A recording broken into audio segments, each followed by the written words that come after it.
আসসালামু আলাইকুম সবাইকে। আবার নিয়ে চলে এসেছি আমার মামার ভাইরাল রেসিপি। আমার মামার হাতের রান্না মানেই ভাইরাল।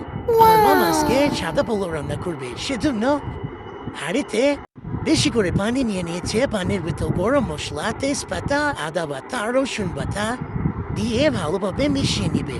ভালোভাবে মেশানো হয়ে গেলে মামা পরিমাণ মতন তেল দিয়ে দিবে। এভাবে পোলাও রান্না করলে পোলাওর স্বাদটা বেড়ে যায়, দ্বিগুণ হয়ে যায়। পোলাওটা খুব সুন্দর ঝরঝরে হয়, কোনো দানা দানা অথবা বেশি লেটকা হওয়ার কোনো সম্ভাবনা থাকে না। মামা লবণ দিতে বলে গেছিল, তাই লবণ দিতে একটু দেরি হলো। এখন মামা গোটা গোটা কাঁচামরিচ দিয়ে দিবে। তারপর মামা একটু দুধ দিয়ে দিল, স্বাদটাতে বেড়ে যায় বেশি। মামা আবার ঢাকা দিয়ে ঢেকে দিল। এখন আগে থেকে ধুয়ে রাখা পোলাও চাল দিয়ে দিচ্ছে মামা। আপনার একদিন মামা মতো করে এরকম শর্টকাটে পোলাও রান্না করে দেখবেন, পোলাওটা খুব সুন্দর ঝরঝরে হবে।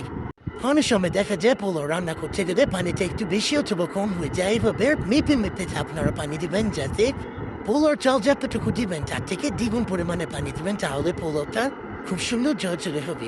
এ পর্যায়ে আমাদের পোলাওটা প্রায় মোটামুটি অর্ধেক হয়ে এসেছে। আমরা এটাকে আবার ঢেকে রেখেছিলাম। এখন প্রায় মোটামুটি সম্পূর্ণ শেষ হয়ে গেছে। আমরা আবার ঢাকা দিয়ে কতক্ষণ রেখে দিব, ভাপ দিব।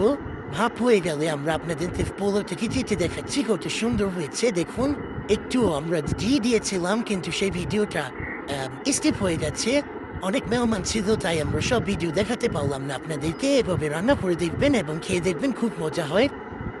কোনো প্রকার চাল বাজাবাজির ঝামেলা ছাড়াই যেভাবে সুন্দর করে পারফেক্টলি পোলাও রান্না করা যায়, এটা আপনার বাসায় রান্না করলে বুঝতে পারবেন। ধন্যবাদ।